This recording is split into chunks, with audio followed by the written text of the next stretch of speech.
Ocean FM, the perfect music mix. ABBA there and Mamma Mia. Now, just before we join Gabriel McSharry, we have our fourth competition today, and it's all in association with Fichelis Florist.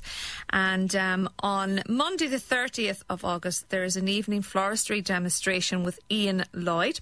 The doors will open at 7 o'clock. The demonstration starts at 8, and the venue is Fichelis Florist at Carra Row, and you can get tickets, and they cost €15 each.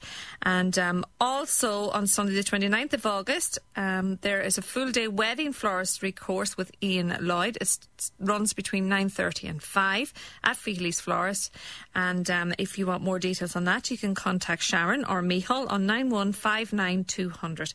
That's 0719159 And then they're starting a 5-week course on fun with flowers. It's a hands-on workshop. Again, it's every Wednesday evening at 7:30, and it's out at Fichelis Florist, Carrow, opposite the NCT Centre. But we're giving away tickets for the Monday night event. It's the evening floristry demonstration with Ian Lloyd. As we say, doors opening there at 7, show demonstration starting at 8 o'clock. All you have to do is text the word Fichelis Florist to us now, to 083 3500 530, along with your name and address, or just give us a call and say Fichelis Florist and give us your name and address, and we'll put you into the draw, and we'll do the draw for those tickets before we finish up at 12 o'clock.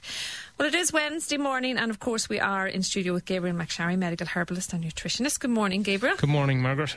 Now, if you have questions you'd like us to put to Gabriel, you can send them in to us now, 0818 365 500, or indeed you can text them to 083 3500 530. Now, this person has constant dull headaches, not bad enough to take anything. Could it be something like sinus or something that's causing that? It could be, yeah. Sinus or sinusitis can have a headache as one of its symptoms. If maybe the person has other symptoms like watery eyes, nasal congestion, so blocked nose and stuff, pain in the cheeks, or if the headache, the dullness is towards the front, that could all indicate that if they're accompanying the headache, it could indicate that it is sinusitis. Other things, like if it's seasonal, if it's only parts of the year, it could also be sinusitis, generally in the summer. But if it's and it could be an airborne allergen that's causing it. But if it's all year round, again, it could be sinusitis, but it could be like things like food that's triggering it. I give herbs for sinus pain, but a few other things maybe that it could be, other than sinusitis, is hydration. Simple things, are you well hydrated?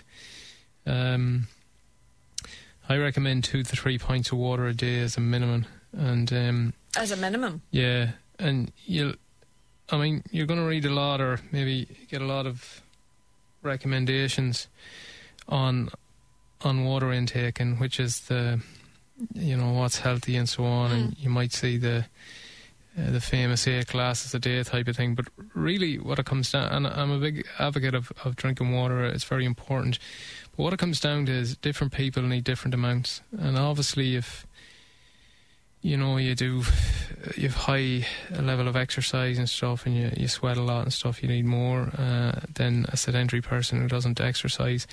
But also, so it's kind of horses for courses, but a rule of thumb is to use the colour of your urine to dictate where you're at in hydration wise, and it should be white or have a tinge of yellow, but it shouldn't be dark yellow or orange, and if so, you'd need more water. Now, there's one caveat there, where if you're taking a multivitamin,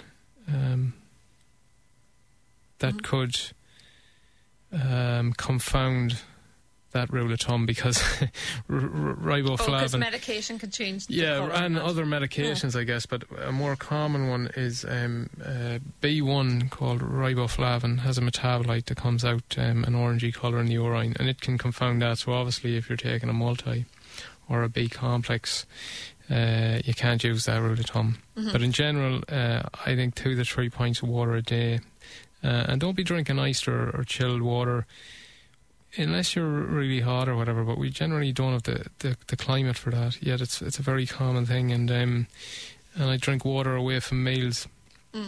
So Well, I love cold water, really cold when I'm drinking it. iced Well, near or enough, chilled, yeah. Out of the fridge, Yeah, out yeah. of the cooler. Well, I mean, as I say, if you're warm and you feel warm, then that's okay. But in general, we don't really have the climate for iced drinks in Ireland. And I mean, specifically around the meal, so I get people to drink water away from meals, half hour before or 2 hours after. I mean, that's the best time to hydrate yourself. Maybe you could sip some water through a meal, but in general, you shouldn't drink much through a meal. It's going to dilute down digestive enzymes.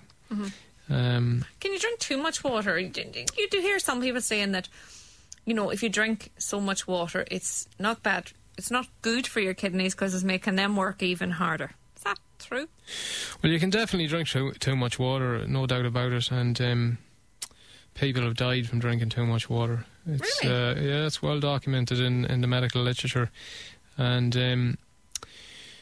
I mean, too much of anything is bad for you, the old saying. If you've healthy kidneys, generally drinking a lot of water won't damage them, won't put them under excess pressure and so on. If you do have renal failure, you're on dialysis, you had a kidney transplant, any kind of reduced function in the kidneys, or you're down to one kidney and so on, well then the playing field changes, and definitely too much of any liquids over a short period of time can stress the organs, you know. So again, it's really horses for courses, but in general, hydration is very important, and using a dry mouth isn't the best indicator of whether you need water. This listener says that they're ending up with headaches after playing sport. Why do you think that would be? I know. Well, again, it could be hydration actually, but you know, with headaches, I'm with the first callers. The bad, dull headache, not bad enough to take anything.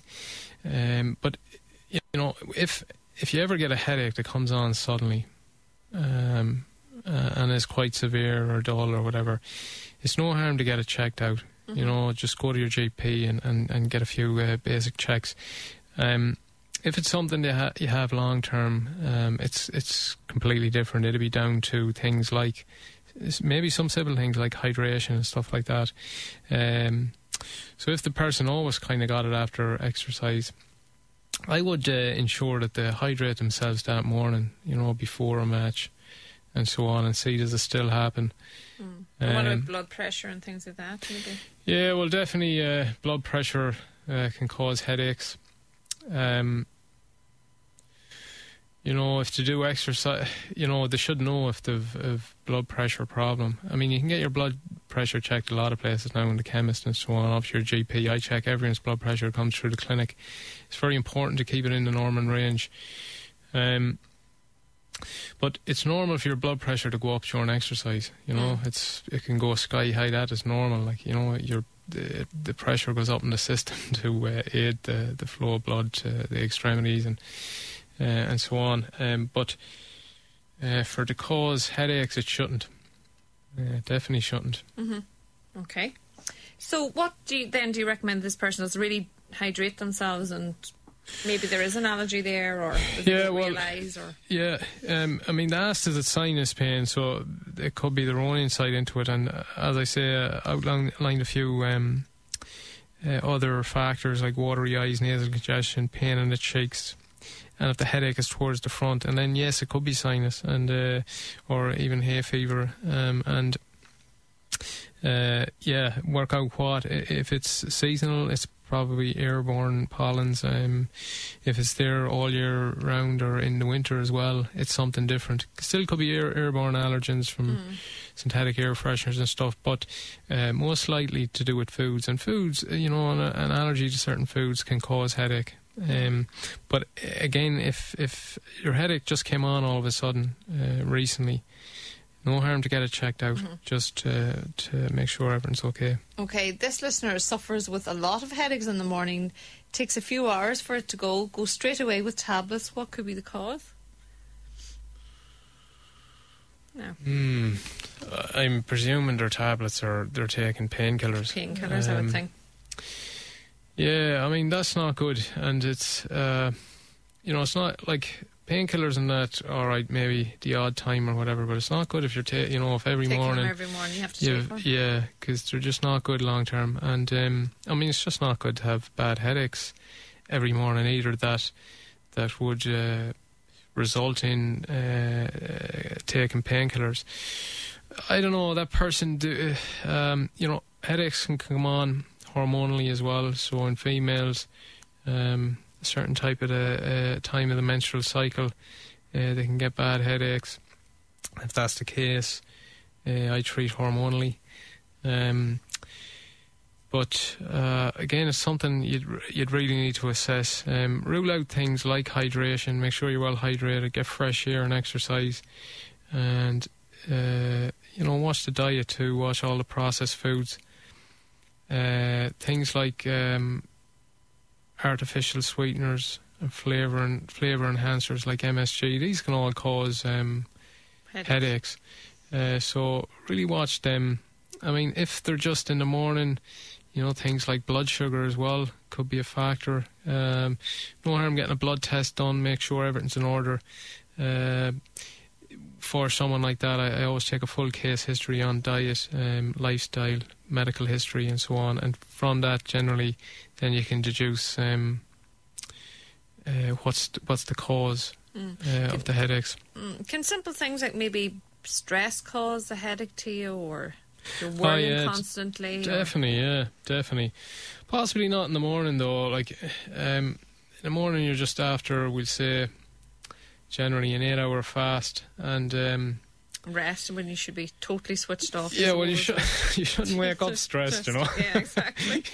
It should be definitely the opposite. Now, if you get headaches during stressful events, stress definitely can bring them on, and that could possibly just blood pressure and stuff in the system goes up. But and what about maybe even ventilation in your bedroom or something? Definitely, like that, definitely, yeah. Allergy to dust mites in the bedroom.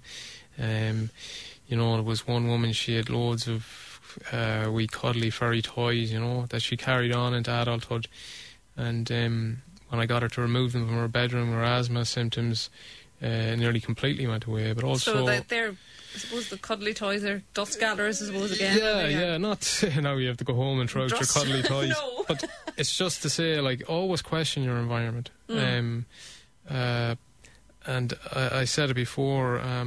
Things like the air fresheners you plug into the wall, and synthetic air fresheners, certain things maybe you wash your pillowcase in, or anything like that could possibly be triggering these things. Yeah, so they could even have the plug-in air fresheners. Could be simply that's its cost. Definitely, and they never related to that. They just thought to get that one and stick it into the wall there just for fresh, a nice aroma or whatever. Yeah.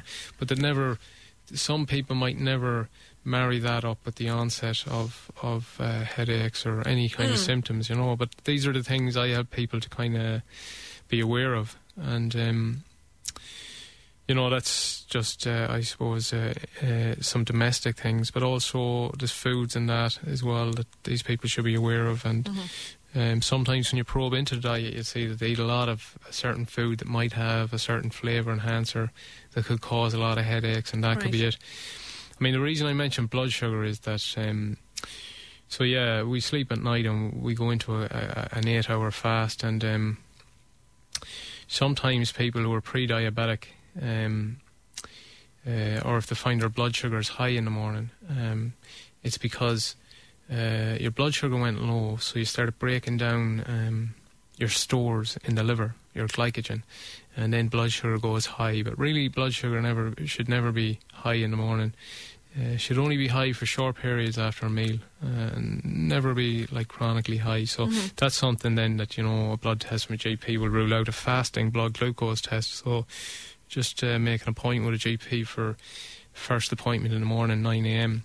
And don't have breakfast and go in, just get your bloods done, and they can rule that out, you know. So anything that just comes on in the morning could possibly be that too, you know. All right. Okay, we have a break to take. Keep your questions coming in to us. 0818 365 500 is our phone number, and you can text us to 083 3500 530. We're back after the short break. Ocean FM. Join Ocean FM's Paul Scanlon this Saturday from 2 to 5 p.m. as he broadcasts live from the 26th Annual Warriors Run in Strand Hill. Thanks to the Strand Bar, Bella Vista Bar and Bistro, the venue, and the Dunes Tavern. The 26th Annual Warriors Run. A great day out for all the family this Saturday. Live from 2 p.m. on your local radio station, the Northwest's Ocean FM. Proudly supporting our own Ocean FM.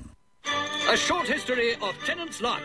In 1885, Tennant's introduced its first concept lager to an eager public. The ice-cold libation was originally poured in grainy black and white. Sometimes the reception was poor, and people had to bang the top of the glass repeatedly just to get a decent head. It was only in the 1950s, with the advent of colour, that drinkers could finally appreciate the pint's inviting golden hues. Today, things have moved on, and Tennant's Ice Cold can now be enjoyed as a 3D high-definition pint in pubs up and down the land. Ice Cold Tennant's Lager, 125 years in the making. Enjoy Tennant's responsibly. Visit drinkaware.ie. McCormick Car Sales Carrow Sligo now have massive discounts on 2009 Opel Astras, Marivas, Saphiras, Corsas in petrol and diesel. With finance arranged, there was never a better time to drop into McCormick Car Sales Carrow Sligo. Give them a call on 071 916 2755. Slevins Department Store last 3 days of sale must end this weekend. The real, genuine, no nonsense, no gimmicks, top quality sale. All new autumn fashions in store now. Further massive discounts this weekend only. Free parking next to store. You simply must come to Slevins Department Store, Ballyshannon. Get down to the Bluegrass Music Festival at the Ulster American Folk Park, Oma, from Friday the 3rd till Sunday the 5th of September. Enjoy toe-tapping music at our afternoon sessions, or book tickets for a night of performances from some of the biggest names in bluegrass, including Dale Ann Bradley, the Gibson Brothers, and David Holt and the Lightning Boats, direct from the USA. For tickets and more information, visit nmni.com. National Museums, Northern Ireland. Explore, engage, enjoy. Cool for school at Dunn Stores. With a selection of Kellogg's cereals, any 2 for €5. Cadbury Snack Wafer 9-pack, any 3 for €3. And Capri Sun Juice Drink Range 10-pack, only €2. Dunn Stores. Cool for school. To have your say, call the Northwest Today comment line on 0818 365 500. Text your comment to 083 3500 530. And you're very welcome back to the programme. We are in the company of Gabriel McSharry, medical herbalist and nutritionist. Gabriel, this listener asked, how much water should someone with one kidney drink? Well, again, don't overload yourself, like drink loads of water in a short period of time. Water is still very important for that person, so just consume it over the day and maybe split it up down into glasses. Like, personally, I like to drink a pint at a time. It kind of gets it out of the way, and it's just the way I suppose I've accustomed myself to it now. But for someone with one kidney, the kidney enlarges and it works, can perfectly function the whole fluid exchange of the body, but it wouldn't be good to overload it by drinking, say, a litre all at one go, so spread it out, and again use the colour of the urine for an indicator, and it should be white or with a tinge of yellow. If it's dark yellow or orange, it's an indication that you need more water. Okay. And go by that indicator, really. Now, this listener says they have fungus on 2 of their toes. What can I do to treat it? Toenail fungus is very hard to treat. It's just one of those things where if it gets under the nail at all, it's hard to get out. I use antifungal herbs and stuff topically and internally. If the body really wasn't which say hospitable to fungus. The immune system kills it itself, in general. But if it's there long term and gets under the nail and that, definitely treating internally is all. You should also treat internally as well. But topically, tea tree oil, essential oil. Get a pure 100% tea tree essential oil, and put it into a little cap or an egg cup and stick the toes into it, and immerse it in it for a few minutes, and then take them out and use a nail brush and scrub in underneath the toes and try and get it right in underneath the nails. Cut back the nails, right down to the skin and that. And tea tree oil is very strong antifungal, and so it can be effective. Now, it's, do it for a week and it's not going to get rid of it. This is a long-term thing, a few months at least. And at the same time, you can modify your diet. So people on a high sugar diet are more prone to fungal infection. And that's because fungus is an anaerobic microorganism, so it doesn't use oxygen for fuel or whatever. It uses fermentation, which needs sugar, So with Watch the diet. Yeah, well, definitely, and watch the sugars, So with any fungal infection, be it anywhere in the body, if it's recurrent thrush in the mouth or vaginal thrush or groins, armpits, on the toes, athlete's foot, and on, watch the sugars in the diet. Like, cut processed sugar way out, like table sugar, don't use it at all, and don't take sugary drinks or anything like that.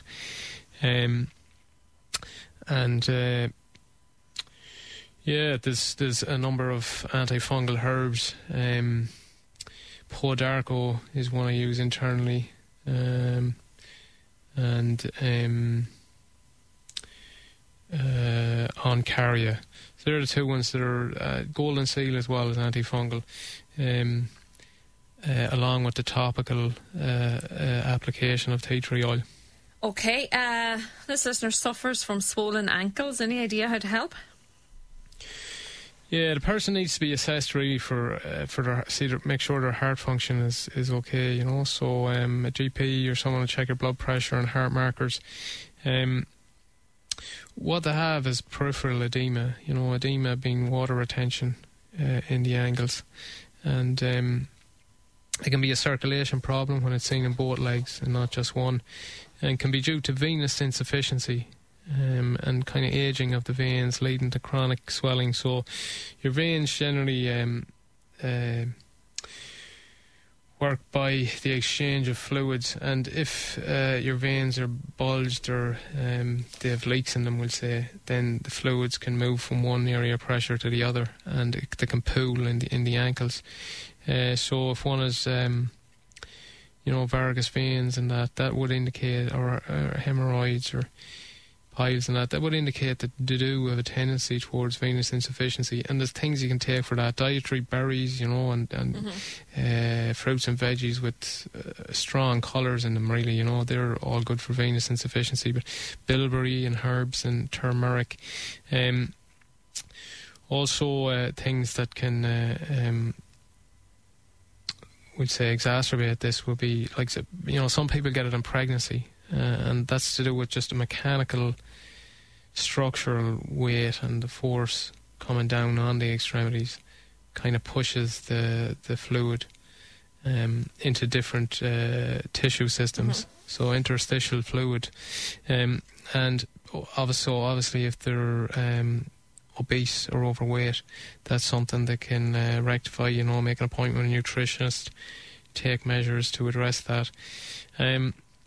Other things, I guess, kidney and liver function, they can affect the fact that fluids might pool in your ankles, and certain type of medications it can be a side effect of them. So once they've ruled out infection and obviously if there's an infection locally down the ankles, it'll create swelling and so on. But once they've ruled that out, things like if it's the heart, if the blood pressure, treat it.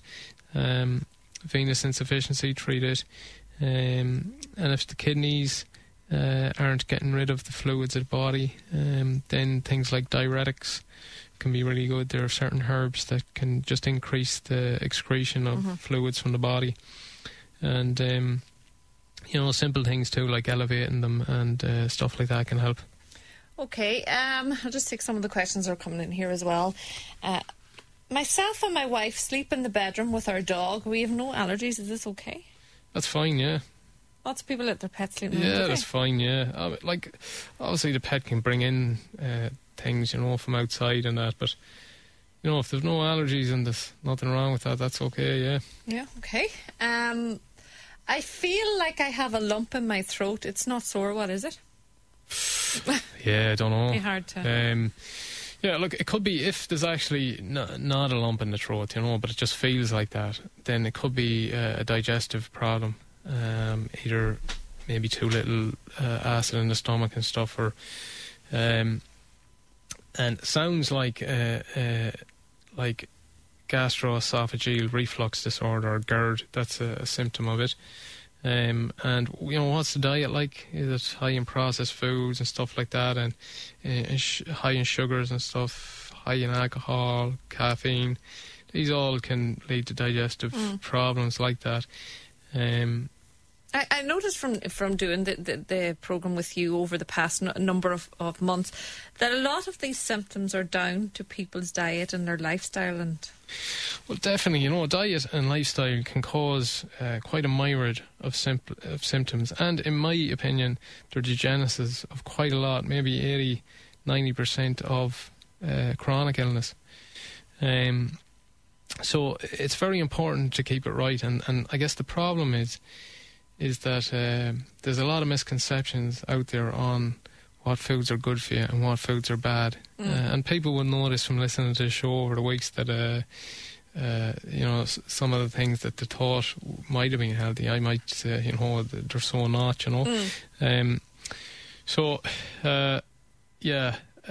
there's a lot of food things in our food chain that, in my opinion, shouldn't be legal. And they're things like... we'll say in processed, now meats are very healthy, butcher meat's really healthy for you and so on, but processed meats where they use sodium nitrate and nitrite, so that's like some of your rashers and preserved bacons and salamis, preserved meats.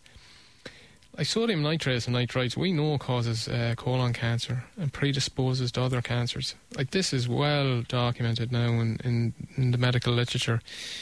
And I don't know why they're still legal to be used, but they really should be taken out of the food chain, along with some artificial sweeteners, some flavour enhancers like MSG, and all these things are slowly moving out, and it's coming from the people demanding that they come out, as opposed to regulation bodies stepping in and taking them out, So just as a matter of interest then, what is your opinion on these quick meals? Take them out of the fridge, throw them into the freezer, they're cooked for you in a minute or 2 minutes. Yeah. Right, they are definitely going to contain preservatives and flavour enhancers. And the reason is, quick meals are things that have long shelf lives, or spend ages in the freezer or whatever, that you just pull out and stick in a microwave or whatever. The important thing for them is to be dead, so have no life in them. So if there's life there, there'll be microorganisms will grow and they'll rot and go off and they'll spoil, right? So generally with a lot of these processed foods, which are TV dinners or microwave dinners and stuff, they've taken out anything in them that could spoil quite easily, which tends to be the healthy stuff. And what you've left is really poor processed food. Now, if you were to taste that in its true sense, it'd taste awful. So people aren't going to eat awful stuff. So then we need preservatives first off to prolong shelf life, which taste crap. And then we need flavour enhancers, because these kind of dead foods taste awful. So what you're getting is a load of chemicals in there, and they're not good. I mean, to get you out of a fix sometime if you're flat out and whatnot. The odd one won't do much harm, but in general, they all contain ingredients like preservatives and flavour enhancers generally that aren't good. So the closer you can get to fresh foods and fresh meals and real foods, the better you'd be. Okay. This elderly person suffers from constipation. What could they take? Yeah, well, again, ensure they're hydrated well and to rule that out. A few quick things, I guess. Like, it's more complex here and I really need to go through a full diet, but a few quick ones you can try. Whole flax seeds oil. Whole flax seeds, or linseeds, they're also known as. Sprinkle a teaspoon on top of each meal. So breakfast, dinner, tea. So a teaspoon 3 times a day. But make sure they're whole now, not ground. Because you see them a lot now ground up with goji berries and whatnot. But the oils in them are very volatile, and once they're ground, they go off pretty quick. So get them whole. You get them whole in a health food store, or good ones are. They're also in the supermarkets, and consume them whole. And they swell up in the gut and draw more fluid into the colon, and they're just really good for digestion, and they're good for nutrition as well in general. So that's something they can try. I mean, Are the old tricks such as the prunes and... Yeah, definitely, yeah. Prunes are really good. But probiotics are really good. If someone, say, had an infection in the gut and then it was cleared up, or if they've taken antibiotics in the past, that can affect the gut microflora. And probiotics, so good quality natural yogurt, Glenisco Valley, good for that. We have 3 different classes of laxatives in herbal medicine, and we tend to use them for different periods of time. So stimulant laxatives irritate the lining of the gut, and it induces peristalsis, so it induces the musculature to induce a bowel motion. So we use these temporarily to start things off, and they're the likes of Senna pods and Ramnus, and they're very effective. But in a medical herbalist opinion, it's not good to be on them long term, because there's a dependency on them. So they're good to get things going, but in the meantime, we'll also use herbs that are like stool softeners that draw more fluid into the colon, and bulk laxatives, so they swell in the colon and they give bulk, and bulk then induces peristalsis. So some of these are rheum palmatum, so turkey rhubarb root. Is my favourite anyway to use as a stool softener, and also liver herbs. So liver, gallbladder and the gut, they're all part of digestion. So we give, I always give a formula of herbs for the digestion, which gives tone back to the digestion, and it normalises bowel function over a period of time. All right. Now, someone suggested, Mags, you should do a phone in with Gabriel. It would be better for people to explain things to Gabriel. Anyone who wants to come on live to explain their condition is more than welcome to do so. And I suppose maybe it's something we'll try and introduce, but a lot of people who ring in with their queries are shy to come on, naturally enough. And but anyone who wants to come on, then if they just say it to David on the phones, then certainly you can come on.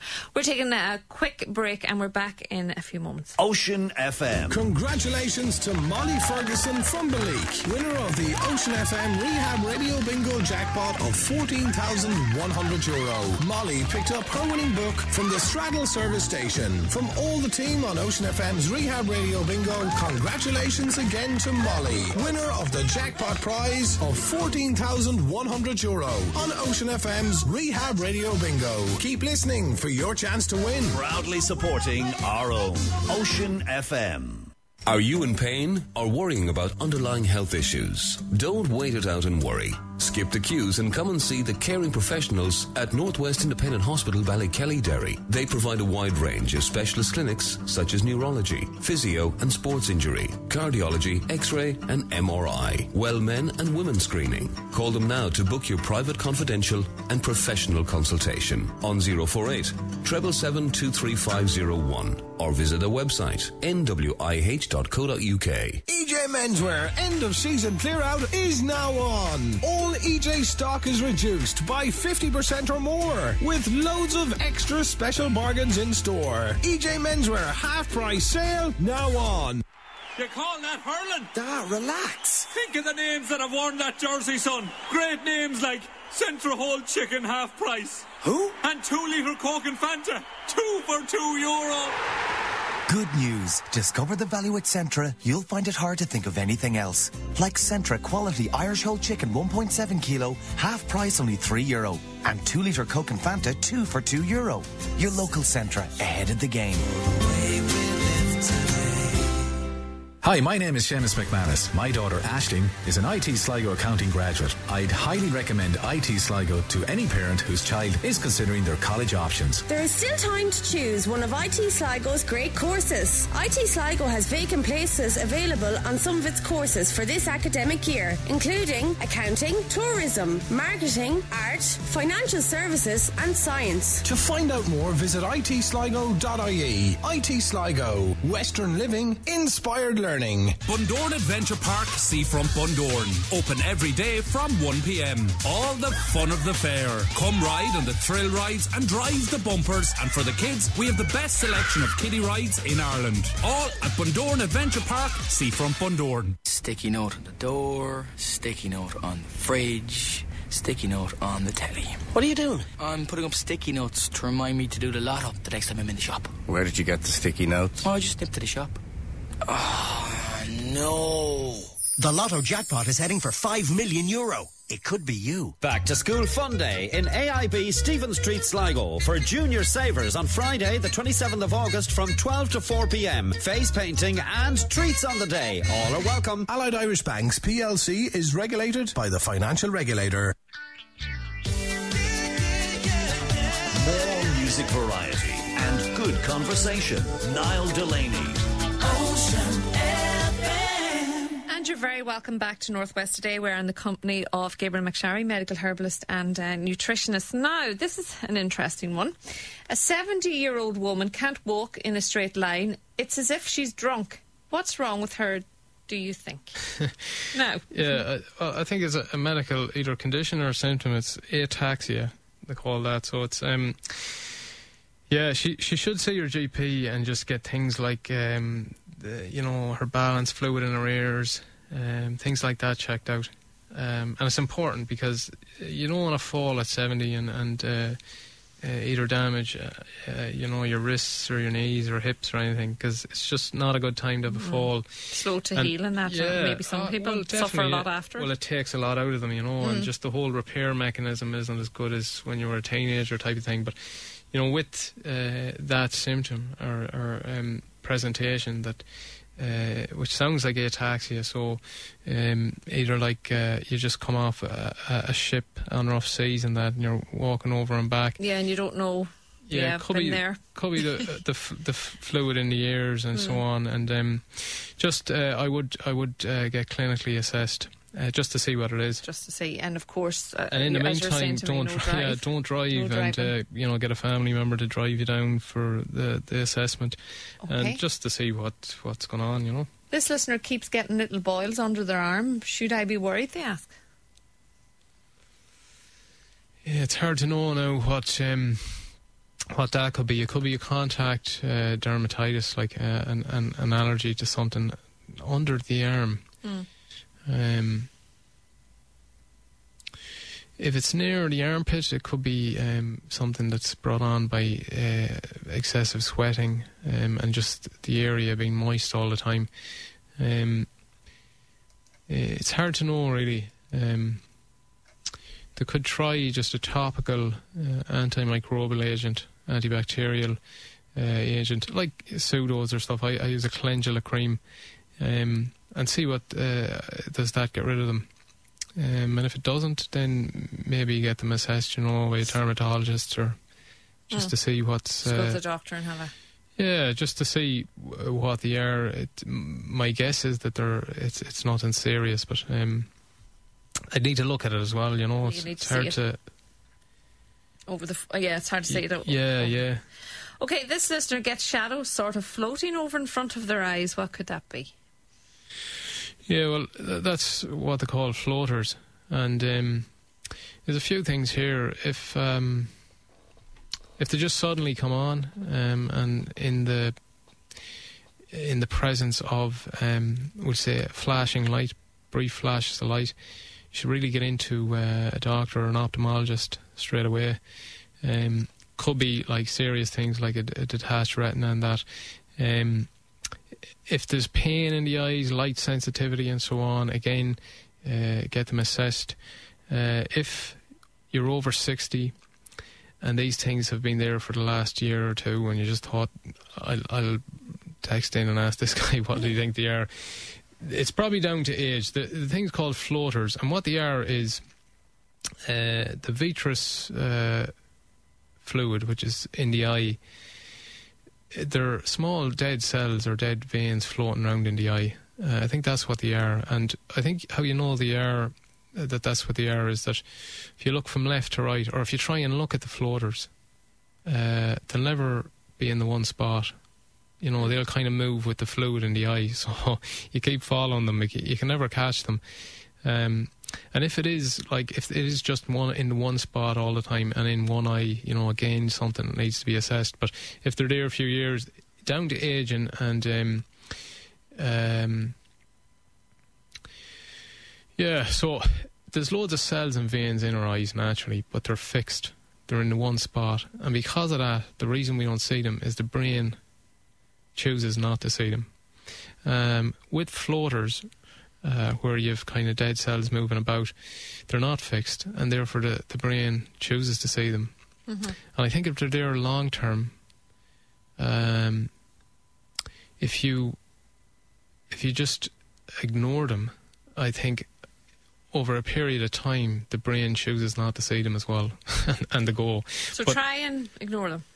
Yeah, well, again, a few things I mentioned there, that if it just came on all of a sudden, or if there's pain in your eyes, it's affecting your eyesight, whatever, or if you're over 60 and they're just there for a long time, it tends to be, from when I looked into it, it tends to be something that's going to be there long term. Okay. And the more you can just kind of get used to them, the less you'll realise them, and maybe they'll just go away. Okay, my daughter is 2 and does not sleep for too long at night. Maybe awakes every 2 or 3 hours. Anything you can do for that? Well, with this, there's no magical number of hours required by all kids in a certain age group to sleep. So, for an example, 2-year-old Sarah might sleep from 8 p.m. to 8 a.m, whereas 2-year-old Johnny is just as alert the next day after sleeping from, say, 10 p.m. to 5 a.m. Mm-hmm. Still, sleep is very important for a child's well-being. The link between a child's lack of sleep and his or her behaviour is always obvious, or isn't always obvious. Like when adults are tired, they can be either grumpy, have low energy, but kids can become hyper, disagreeable, and have extremes in behaviour. So you know, it's not always obvious that they're exhausted. You know, when they might drive them hyper or so. But from what I gather from the literature, from ages 1 to 3, most toddlers sleep about 10 to 13 hours.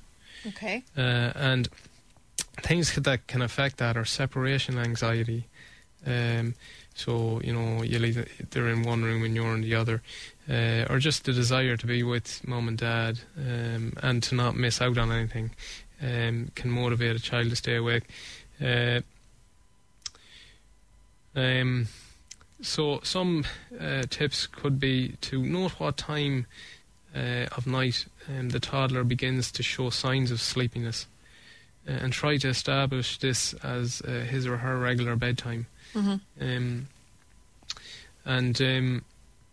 You don't have to force a 2 or 3-year-old child to nap during the day unless they get cranky or overtired. But you know, sometimes people try and force toddlers and that to have the daily nap. But I suppose they're tired, some won't climb up on the couch or whatever and just lie down anyway, won't they? Exactly, yeah. And in fact, some kids have a harder time sleeping when they're overtired. So establishing a bedtime routine, 15-30 minutes long maybe, and include activities such as reading, bathing, like a bath, or listening to soft music. This could be a good recommendation. Nightmares could wake toddlers up as well. So I guess watch, if the toddler watches TV program, watch what they're watching. What they're watching. Yeah. Keep an eye on what they're watching. Could be kind of recalling it in the middle of the night. Mm-hmm.